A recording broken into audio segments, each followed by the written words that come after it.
अस्सलाम वालेकुम and welcome to current tutorials. अच्छा, ट्रांजिस्टर के ऊपर हमारा दूसरा लेक्चर है। इसमें हम कॉमन बेस, एमिटर और कलेक्टर देखते हैं। तो स्टार्ट करते हैं। Common base configuration of transistor. देखिए, कॉमन बेस वो होता है जिसमें आपकी बेस जो है इनपुट और आउटपुट के बीच में कॉमन होती है। ठीक है, ये बेस जो है इनपुट और आउटपुट के बीच में क्या होगी, कॉमन हो। हम इनपुट एमिटर पे दे देंगे तो कलेक्टर से हम क्या करेंगे, आउटपुट ले लें और बेस क्या होगी, दोनों के बीच में कॉमन हो। इसके अलावा एक और बात देखिए, कोई भी ट्रांजिस्टर है, देखिए इधर वाला NPN है, इधर वाला PNP है, तो इसमें जब एमिटर बेस जंक्शन होता है उसको फॉरवर्ड बायस करना पड़ता है। ये NP है तो एमिटर के साथ नेगेटिव और इसके साथ बेस के साथ पॉजिटिव लगा दे।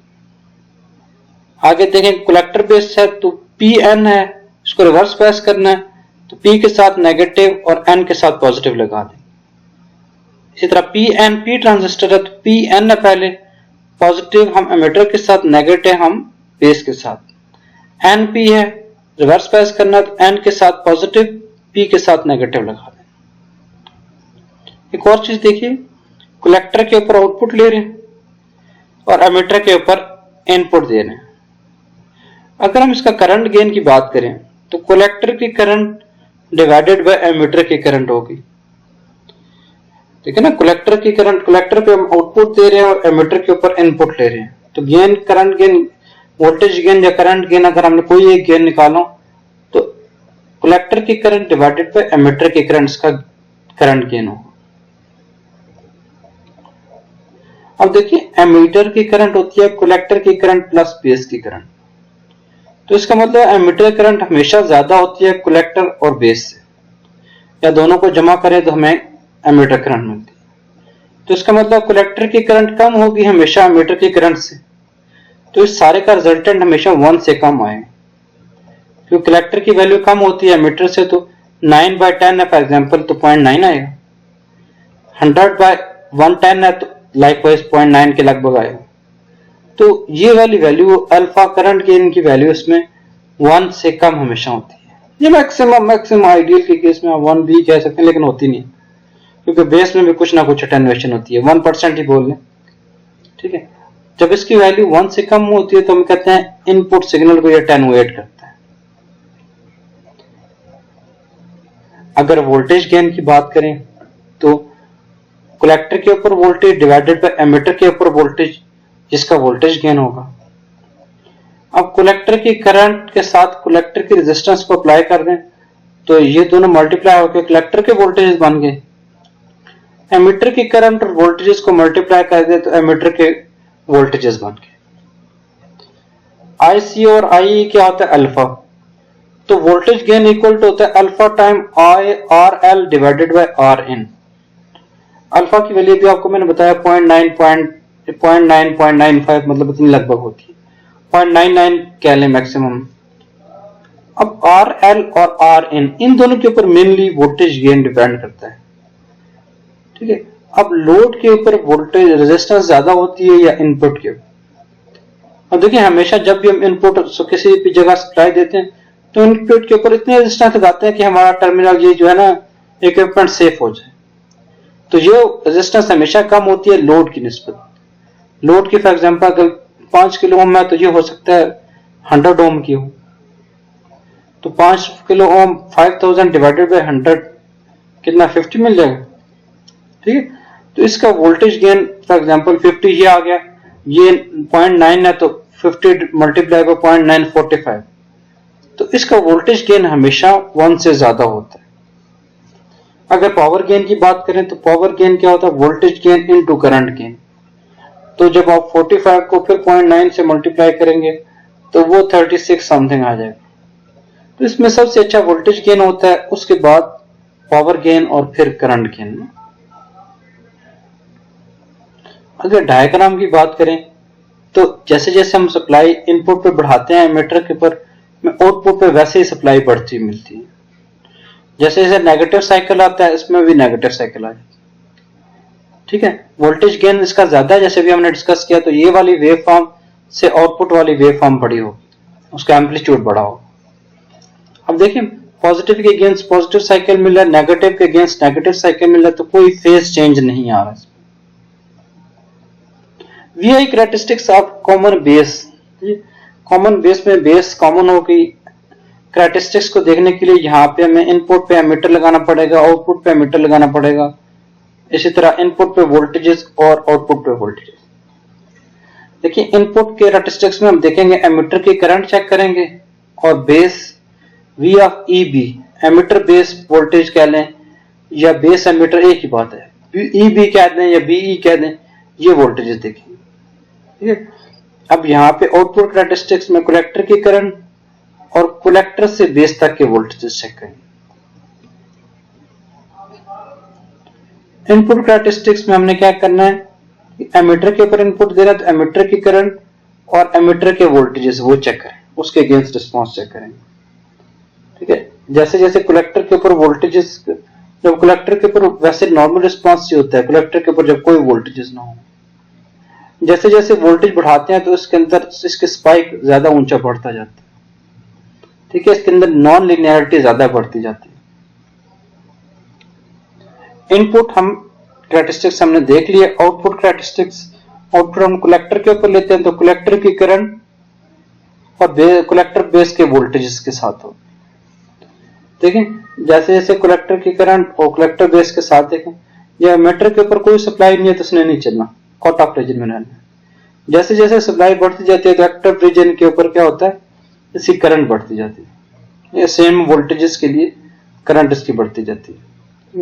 अब देखें जैसे जैसे आपकी करंट क्या होगी, एक फिक्स वैल्यू के ऊपर ये जब करंट एक फिक्स वैल्यू के ऊपर आ जाए तो हम क्या कहते हैं, एक्टिव रीजन कहते हैं। वोल्टेज चाहे 2 से लेकर 14 तक जितने भी हो, करंट फिक्स वैल्यू के ऊपर जाएगी। NPN ट्रांजिस्टर में कॉमन बेस है। ठीक है, जैसे जैसे हम सप्लाई देते हैं तो ये बेस के ऊपर क्या होता है, सप्लाई जाती है तो उसमें से इसकी रेजिस्टेंस कम होती है तो उसमें मैक्सिमम फ्लो ऑफ करंट होता है। मैक्सिमम फ्लो ऑफ करंट होता है तो V is equal to IR, यहाँ पे हमें वोल्टेजेस ज्यादा मिलते हैं क्योंकि करंट ज्यादा जा रही होती है। ठीक है, इस तरह कॉमन बेस काम करते हैं। कॉमन बेस में हमेशा में एक बात याद रखनी पड़ेगी कि एमीटर बेस फॉरवर्ड और कलेक्टर बेस रिवर्स बेस। ठीक है, यह भी आपको मैंने बताया था कि कलेक्टर की करंट और एमीटर की करंट के हिसाब से चलता है। अगर आपने करंट ट्यूटोरियल को सब्सक्राइब नहीं किया हो तो वो भी कर लें। Common ammeter configuration, common ammeter configuration वो वाली होती है जिसमें एमीटर को आप क्या करते हैं, इनपुट और आउटपुट के बीच में कॉमन कर देते हैं। अगर आप इनपुट बेस के ऊपर दे लें तो कलेक्टर के ऊपर आउटपुट लेंगे, एमीटर जो है दोनों के बीच में कॉमन।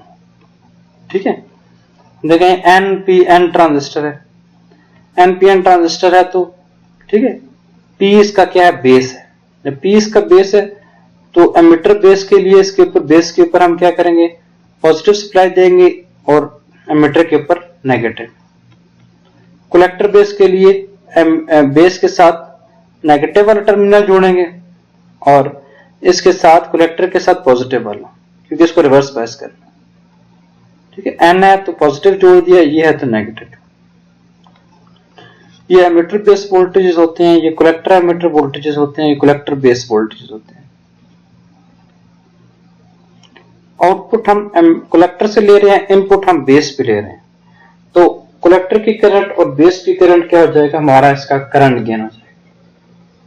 अब देखिए एमीटर की करंट होती है कलेक्टर की करंट प्लस बेस की करंट की, तो एमीटर की करंट ज्यादा होती है ना कलेक्टर और बेस से, तो एमीटर की करंट ज्यादा होती है तो और कलेक्टर सबसे थोड़ी फिर करंट किसकी होती है, बेस की।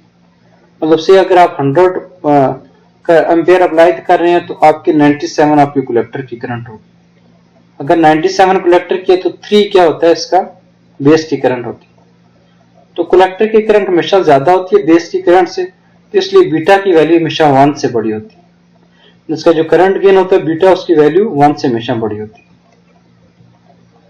ठीक है, हम कलेक्टर की करंट और इसकी जो है ना करंट की इक्वेशंस भी लिख सकते हैं। जब VI कैरेक्टरिस्टिक्स इसके चेक करते हैं कॉमन एमीटर के केस में, इनपुट के ऊपर एक एमीटर लगा दिया, आउटपुट के ऊपर एमीटर लगा दिया, वोल्ट मीटर यहाँ पे और यहाँ पे दोनों जगह। ठीक है। अब सिग्नल जब हम अप्लाई करते हैं तो ये आपको पहले मैं बता चुका हूँ फॉरवर्ड और रिवर्स बायस कैसे किया जाता है। एमिटर बेस फॉरवर्ड कर देते हैं और collector base reverse bias. Base के ऊपर सप्लाई दे रहे हैं तो इनपुट कैरेक्टरिस्टिक्स में बेस की करंट और एमिटर बेस के वोल्टेज चेक हों। ठीक है, बेस की करंट जैसे जैसे बढ़ाते हैं तो इसके ऊपर एक जगह पे आके नॉन यूनिटी आ जाती है। अब इस कलेक्टर एमिटर के ऊपर वोल्टेज ना हो तो वो ज्यादा स्ट्रिप होता है, जैसे जैसे उसके वोल्टेज बढ़ाते हैं तो वो थोड़ा सा अपनी स्टीपनेस उसकी कम करता है, मतलब थोड़ा सा आप कह रहे हैं बेंड होना शुरू करता है towards the voltages. Output characteristics देखें, आउटपुट हम कलेक्टर के अगेंस्ट लेते हैं तो कलेक्टर की करंट और कलेक्टर के वोल्टेजेस के साथ। तो जब बेस के ऊपर कोई सप्लाई नहीं होती तो क्या होता है, उसके जीरो होती है तो कट ऑफ रीजन होता है। जब बेस के ऊपर थोड़ी सी सप्लाई देते हैं तो इसमें से एक कांस्टेंट करंट फ्लो करना शुरू कर देता है जो वोल्टेज के चेंज होने से नहीं बदलती। अच्छा, ये बड़ी इंपॉर्टेंट चीज है। देखिए यहाँ पे पॉजिटिव साइकिल ये वाला है, इधर पॉजिटिव साइकिल ये वाला, इधर नेगेटिव साइकिल ये वाला है, इधर नेगेटिव साइकिल ये वाला, ये उल्टा कुछ सा होगा। इसको हम देखते हैं कि इसके अंदर फेज रिवर्सल कैसे आता है, क्योंकि ये जो है ना कॉमन एमिटर ये 180 डिग्री का फेज रिवर्सल देता है, आपको रिवर्स होकर फेज मिलता है, मतलब आप जब बढ़ा रहे होते हैं तो आउटपुट कम हो रही होती है। ठीक है, हम देखिए बेस के ऊपर सप्लाई दे रहे हैं, आप गौर से देखिए जैसे जैसे हम बेस के ऊपर सप्लाई दे रहे हैं, बेस के ऊपर जैसे सप्लाई बढ़ाएंगे तो एमिटर के इसकी रेजिस्टेंस कम हो जाएगी, इसकी रेजिस्टेंस कम हो जाएगी तो यहाँ से फ्लो ऑफ करंट ज्यादा हो जाएगा। जब फ्लो ऑफ करंट ज्यादा हो जाएगा, जब फ्लो ऑफ करंट यहाँ से ज्यादा इस तरफ आएगा तो इस रेजिस्टेंस में ड्रॉप ज्यादा होगा। इस रेजिस्टेंस में ड्रॉप ज्यादा होगा तो हमें आउटपुट पे हमें वोल्टेज क्या मिलेंगे, कम मिलेंगे, क्योंकि यहाँ पे voltage drop V is equal to I R यहाँ पे ज्यादा होगा तो यहाँ पे हमें क्या मिलेंगे, कम मिलेंगे। ठीक है, अब दूसरी तरफ देखें, जब हम इनपुट कम करते हैं यहाँ पे तो इसके यहाँ पे कम होने की वजह से यहाँ से इसकी रेजिस्टेंस ज्यादा होगी। जब इसकी रेजिस्टेंस ज्यादा होगी तो रेजिस्टेंस के इसके क्रॉस आई का कम होने की वजह से यहाँ पे ड्रॉप कम होगा, यहाँ ड्रॉप कम होगा तो हमें यहाँ पे आउटपुट पे वोल्टेज ज्यादा मिलेंगे। The signal that adds to VB cause the transistor current to increase, जो सिग्नल VB के साथ एड अप हो जाएगा इसके साथ, ठीक है, तो वो सिग्नल को इंक्रीज करेगा, जो उसको सब्ट्रैक्ट हो गया वो डिक्रीज करेगा। ठीक है, पॉजिटिव पीक के ऊपर यहाँ पे ड्रॉप ज्यादा होगा तो आउटपुट डिक्रीज करेगा। अब नेगेटिव साइकिल की बात करें, जब नेगेटिव साइकिल आएगा तो ट्रांजिस्टर के अंदर रेजिस्टेंस उसकी इंक्रीज होगी। जब लेस करंट फ्लो हुआ तो इसके क्रॉस कम ड्रॉप हुआ तो हमें यहाँ पे कलेक्टर एमिटर के ऊपर ज्यादा वोल्टेज। अब देखिए यहाँ पे उल्टा काम हो रहा है। जब उल्टा काम हो रहा है, जब आप बढ़ा रहे हैं करंट तो आपका ड्रॉप ज्यादा हो रहा है तो इसका मतलब आउटपुट कम हो रही है। जब आप कम कर रहे हैं तो आपका बड़ा ड्रॉप बढ़ रहा है, जब आप करंट कम कर रहे हैं तो आपका ड्रॉप कम होने की वजह से आपको आउटपुट ज्यादा मिले। तो ये इंक्रीजिंग और डिक्रीजिंग के लिहाज से इसलिए नेगेटिव आता है। जब आप यहाँ से बढ़ा रहे होते हैं तो यहाँ से आउटपुट पे वोल्टेजेस कम हो रहे होते हैं। ठीक है, जब आप यहाँ से लेकर यहाँ तक आउटपुट पे वोल्टेज कम इनपुट पे कम कर रहे हैं तो आउटपुट पे वोल्टेज क्या हो रहे हैं, इंक्रीज हो रहे हैं। फिर अब जब यहाँ से यहाँ तक वोल्टेज बढ़ाते हैं तो आउटपुट फिर से कम होना शुरू हो जाता है। तो इस तरह से हमें साइकिल मिलता है। इसके हम केवीआर से इसके आउटपुट की इक्वेशंस भी लिख सकते हैं, इनपुट की इक्वेशंस भी लिख सकते हैं। मतलब यहाँ पे जो वोल्टेज है ये वाले वोल्टेज प्लस इसके वोल्टेज ड्रॉप प्लस ये वाले वोल्टेज मिलके सारे वोल्टेज मिले। इस तरह आउटपुट पे देखें तो ये वाले वोल्टेज जो है ये वाले वोल्टेज प्लस इसके वोल्टेज ड्रॉप मिलके। तो कॉमन एमिटर को ऐसे सोलर सेल भी एक्ट करते हैं। तो जैसे जैसे इसके ऊपर लाइट पड़ती है, ठीक है, तो इसकी रेजिस्टेंस क्या होती है, कम होती जाती है। तो ये था common emitter. Common collector configuration देखते हैं। देखिए कॉमन कलेक्टर कॉन्फ़िगरेशन वो होती है जिसमें आपका कलेक्टर जो है वो कॉमन होता है और बेस के ऊपर आप सप्लाई दे रहे होते हैं, एमिटर से सप्लाई ले रहे होते हैं। हम देखिए कॉमन बेस पे हम बेस के ऊपर इनपुट देते हैं और एमिटर के ऊपर आउटपुट लेते हैं। तो इसका जो करंट गेन हो जाएगा वो एमिटर और डिवाइडेड बाय बेस हो जाएगा। इससे पहले हमने कॉमन बेस के केस में देखा था कलेक्टर ओवर एमिटर होता है। इस तरह कॉमन एमिटर के केस में कलेक्टर बाय बेस होता है। और यहाँ पे क्या होता है, एमिटर बाय बेस होता है। देखिए सबसे बड़ी वैल्यू एमिटर की होती है, सबसे छोटी वैल्यू बेस की होती है। तो सबसे ज्यादा करंट गेन जो होता है वो कॉमन कलेक्टर का होता है। उसके बाद इसका होता है कलेक्टर डिवाइडेड बाय बेस, इसका होता है बीटा होता है। अल्फा की वैल्यू 1 से हमेशा कम होती है, कलेक्टर की वैल्यू एमिटर से कम होती है। अल्फा बीटा गेमा मतलब गेन की वैल्यू अगर सबसे कम अल्फा की होती है, उससे ज्यादा बीटा की होती है, उससे ज्यादा गेमा की होती है। तो सबसे कम करंट गेन कॉमन बेस का, उससे ज्यादा एमिटर का और उससे ज्यादा कलेक्टर का होता है। ठीक है, अगर इसके साथ रिलेशनशिप डायरेक्ट वैल्यू निकाली जाए तो करंट गेन क्या होता है, एमिटर की करंट डिवाइडेड बाय बेस की करंट। तो एमिटर क्या होता है, कलेक्टर प्लस बेस आ जाता है। तो कलेक्टर डिवाइडेड बाय बेस किया तो कलेक्टर और बेस आ गया, यहाँ पे 1 आ गया। कलेक्टर और बेस किसके इक्वल होता है, बीटा के। तो इसका गेन क्या हो जाएगा, बीटा प्लस 1। इसका मतलब क्या है, गैमा की वैल्यू बीटा से भी 1 ज्यादा है। ये बात मैं भी आपको बता रहा हूं। कॉमन कलेक्टर के केस में देखिए, हमने कलेक्टर के ऊपर सप्लाई देनी है और यहां पे आउटपुट लेनी है। ठीक है, एमिटर के क्रॉस जैसे जैसे हम यहां से सप्लाई देंगे, तो थोड़ी सी सप्लाई यहां से बढ़ाएंगे तो इसके आउटपुट के कैरेक्टरिस्टिक्स में यहां पे क्या होगा, ये चेक करते हैं। अच्छा, करंट गेन तो हमने इसका देख लिया, वोल्टेज गेन की बात करते हैं। देखिए जैसे जैसे हम नॉर्मली देखिए यहाँ पे एक आउटपुट आ रही है ना, फॉर एग्जांपल आपके पास 10 वोल्ट आउटपुट आ रहा है। तो जैसे हमने इनपुट दी, ट्रांजिस्टर की रेजिस्टेंस क्या होगी, डिक्रीज कर दी। जब ट्रांजिस्टर की रेजिस्टेंस डिक्रीज कर दी तो यहाँ से यहाँ तक का जो वोल्टेज ड्रॉप, फॉर एग्जांपल पहले 10 वोल्ट था, अब 0 वोल्ट हो गया। ठीक है, और सी की वजह से यहाँ पे थोड़े से वोल्टेजेस मिलेंगे। अब देखिए यहाँ पे आपने अच्छे पहले इनपुट दी, यहाँ पे आउटपुट पे वोल्टेज आपको कम मिले। क्यों, क्योंकि ये ट्रांजिस्टर कंडक्ट कर गया। जब सप्लाई नहीं दे रहे थे तो ट्रांजिस्टर कंडक्ट नहीं कर रहा है, तो यहाँ पे ज्यादा वोल्टेज शो हो रहे थे, क्योंकि जो आपने बायसिंग दी उस वजह से। तो जैसे आप इनपुट देंगे तो ये इसमें से क्या हो जाएगा, कम हो जाएगा। ठीक है, इस तरह कॉमन कलेक्टर के केस के वोल्टेजेस क्या होते हैं, कम होते हैं आउटपुट में। आप इसकी इनपुट और आउटपुट कैरेक्टरिस्टिक्स देखते हैं कॉमन कलेक्टर की, है ना। देखिए इनपुट हम ले रहे हैं कहां पे, इनपुट हम बेस के ऊपर दे रहे हैं, तो बेस की करंट और बेस के वोल्टेजेस।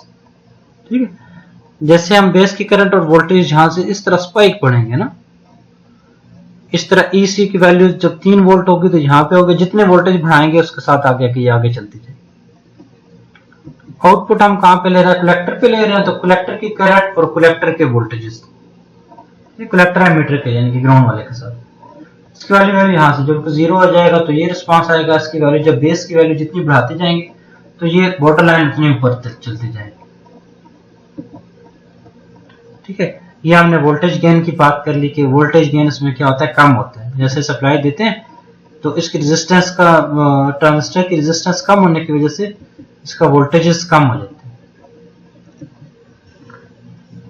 हैं। कंपैरिजन देखते हैं जी, कॉमन एमिटर, कॉमन बेस और कॉमन कलेक्टर का comparison between common base emitter and collector. एक सबसे पहले आपको यहां से ये पता होना चाहिए कि जो चीज ग्राउंड में पड़ी है वो कॉमन होती है। ये कॉमन बेस है, ये कॉमन एमिटर है, ये कॉमन कलेक्टर है।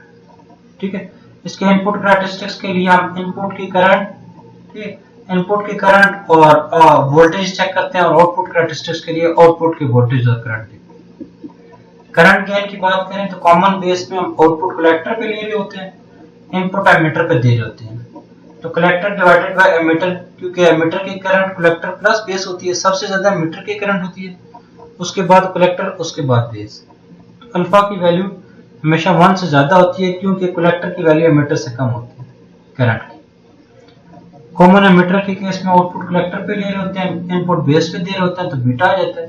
कलेक्टर करंट हमेशा ज्यादा होती है बेस करंट से, तो बीटा की वैल्यू हमेशा 1 से ज्यादा होगी। इसके कॉमन कलेक्टर के केस में एमिटर और बेस होता है, तो एमिटर की करंट ज्यादा होती है बेस से, तो ये गामा भी हमेशा 1 से ज्यादा होती है। अगर आप इन दोनों को कंपेयर करें तो कलेक्टर की वैल्यू ज्यादा होती है या एमिटर की करंट की, एमिटर की करंट की ज्यादा होती है। इसका मतलब गामा की वैल्यू बीटा से भी ज्यादा होती है। तो सबसे कम अल्फा, उससे ऊपर बीटा और उससे ऊपर गामा होता है। फेज रिलेशनशिप कॉमन कलेक्टर और कॉमन बेस में कुछ भी नहीं होता, इन फेज होते हैं आउटपुट और इनपुट। कॉमन एमिटर के केस में 180 डिग्री आउट ऑफ फेज में होता है। वोल्टेज गेन कॉमन बेस का अच्छा है, ठीक है। करंट गेन जो है कॉमन कलेक्टर का अच्छा है। पावर गेन जो है ना, पावर गेन आप मान लीजिए कॉमन एमिटर का अच्छा है, क्योंकि इसमें दोनों चीजें हैं ज्यादा होती है। इनपुट रेजिस्टेंस जो है, इनपुट रेजिस्टेंस इसकी लो होती है, आउटपुट हाई होती है, तो इसकी वजह से लो ओवर हाई होने की वजह से, ठीक है। इसी तरह दोनों रेजिस्टेंस मीडियम होती है, इसकी एक लो और एक हाई होती है। वही बात होगी ना। अच्छा, ये कुछ टर्म्स है कलेक्टर और एमिटर के बीच में जो रेजिस्टेंस है वो पीएन और पी और एनपीएन में कैसे वैरी करती है। कलेक्टर और एमिटर की करंट बीच में रेजिस्टेंस चाहे एनपीएन हो या पीएनपी हो, कलेक्टर और एमिटर एक दूसरे से दूर के होते हैं तो दोनों केसेस में इसकी रेजिस्टेंस हाई होती है। कलेक्टर बेस की रेजिस्टेंस पीएनपी में कम होती है as compare to NPN. Base emitter की रेजिस्टेंस एनपीएन की कम होती है एज कंपेयर टू पीएनपी। ठीक है, ये डिफरेंट रीजन्स होते हैं, एक्टिव, सैचुरेशन और कट ऑफ, ये हम देख चुके हैं पहले। Common base configuration high voltages gain के लिए इस्तेमाल की जाती है, कलेक्टर हाई करंट के लिए इस्तेमाल की जाती है और ये हाई पावर के लिए इस्तेमाल की जाती है। ठीक है, आप करंट ट्यूटोरियल्स को सब्सक्राइब किए, इंशाल्लाह फिर मुलाकात होती है।